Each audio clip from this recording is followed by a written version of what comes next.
pertama mengenal konsep literasi dalam pelajaran akan dijelaskan oleh Saudara Grace Mega.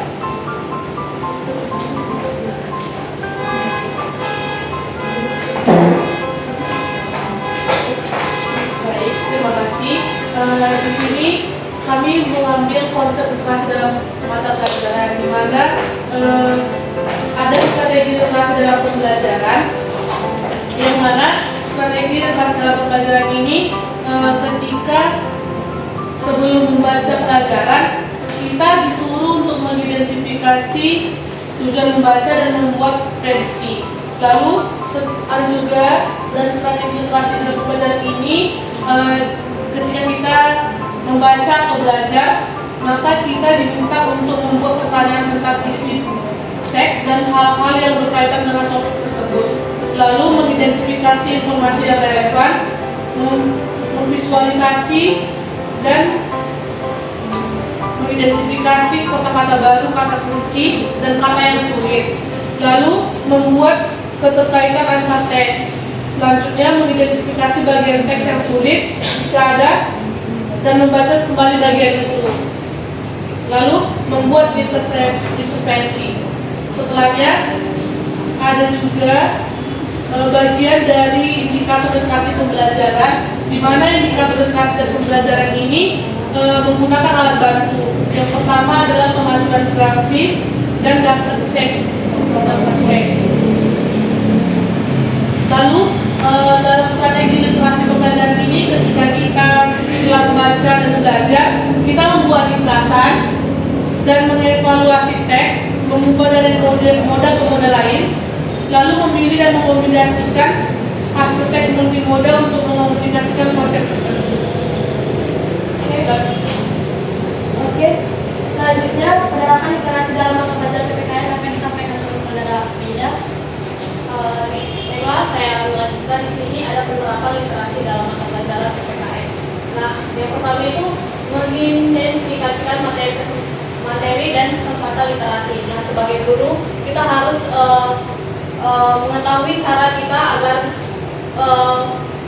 peserta didik itu dapat tertarik untuk berliterasi. Nah, karena literasi ini tidak hanya di mata pelajaran bahasa saja, tetapi kita PPKN misalnya materi kita itu kan identik dengan membaca, supaya kita memahami apa dari isi materi itu dan pembelajarannya. Yang kedua, menyesuaikan dengan perkembangan siswa dan karakteristiknya. Nah, misalnya di kelas itu tidak semua memiliki karakteristik untuk tertarik dengan berliterasi gitu. Nah, bagaimana cara kita untuk menarik perhatian siswa agar mereka menyenangi berliterasi? Itulah gunanya kita sebagai guru harus kreatif gitu, kreatif dalam mengembangkan literasi siswa gitu. Kemudian yang ketiga, melaksanakan kegiatan literasi secara bertahap dengan menyenangkan. Nah, sama dengan penjelasan sebelumnya, dengan kreativitas kita akan menarik daya peserta didik berliterasi dengan cara menyenangkan. Kemudian menghadirkan beragam referensi atau buku bacaan, tidak hanya buku bacaan pelajaran, tapi kita juga bisa mengambil dari jurnal ataupun artikel-artikel yang berkaitan dengan mata pelajaran. Kemudian yang terakhir itu membuat strategi membaca yang variatif. Oke, selanjutnya bagian karakteristik strategi literasi dalam pembelajaran akan dijelaskan oleh Saudara Elsa. Oke, silakan. Baik, ini saya akan menjelaskan mengenai karakteristik strategi literasi dalam pembelajaran. Seperti yang dapat dilihat dalam PPT kami membuat 8. Yang pertama yaitu pemantauan pemahaman teks. Siswa dapat melakukan rekaman pemahaman sebelumnya, ketika dan setelah membaca. Yang seperti dijelaskan pada sebelumnya mengenai konsep strategi literasi dalam pembelajaran. Yang kedua yaitu penggunaan berbagai moda selama pembelajaran atau literasi multimoda.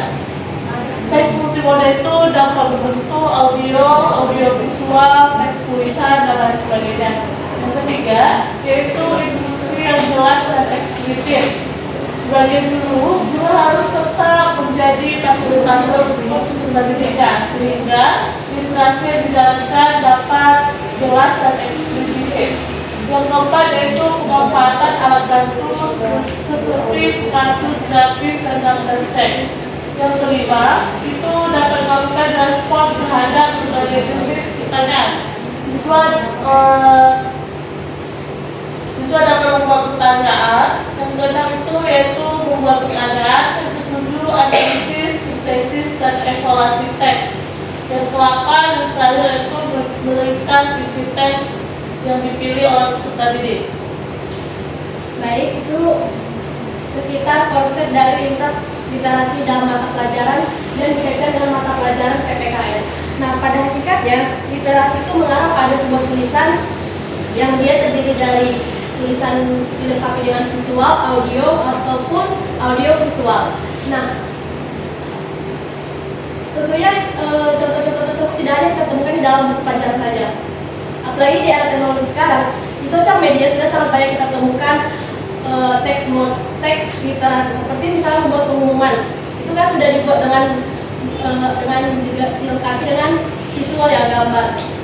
Kemudian tujuan kita mempelajari literasi tentunya untuk memberikan bekal kepada peserta didik untuk mampu meningkatkan kemampuannya di bidang informasi dengan menggunakan teknologi ataupun internet.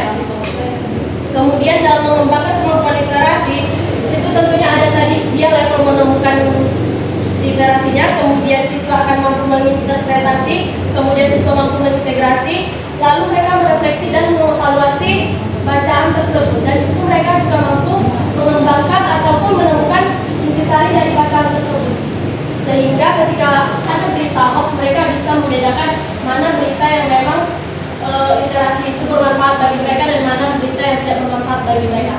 Nah, selanjutnya masuk kepada ruang elaborasi yang diminta untuk membuat contoh teks moda yang ada 3 yang pertama ini tulisan, kemudian nanti ada visual, dan yang ketiga itu ada audio. Ini salah satu contoh moda teks tertulis.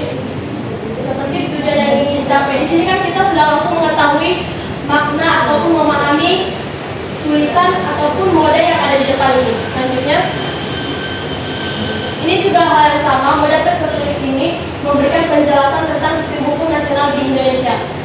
Sumbernya dari Nur Hadianto tahun 2013 halaman 37. Selanjutnya, ini dia teks moda berbentuk visual, ada gambar, akan dijelaskan oleh saudari Louisa. Baik, tadi kan kita sudah melihat dan mendengarkan bersama contoh moda teks tertulis, yang mana moda teks tertulis tadi yaitu berisi penjelasan berupa tulisan-tulisan. Nah, dalam hal pembelajaran PPKN sendiri, tadi kan kami mengambil contoh moda teks tertulis, boleh di enggak ada sistem. Nah, jadi dapat kita lihat bersama bahwa contoh moda teks tertulis ini kami mengambil materi PKN mengenai sistem hukum nasional Indonesia. Nah, jadi dari slide moda teks tertulis ini yaitu berguna untuk menjelaskan materi tentang sistem hukum Indonesia. Nah, jadi dari sini dapat kita lihat dan kita ketahui mengenai informasi sistem hukum nasional Indonesia. Selanjutnya yaitu moda teks visual. Nah, jadi pada moda teks multimoda visual ini yaitu terdiri dari gambar-gambar yang berisi penjelasan. Nah, jadi teks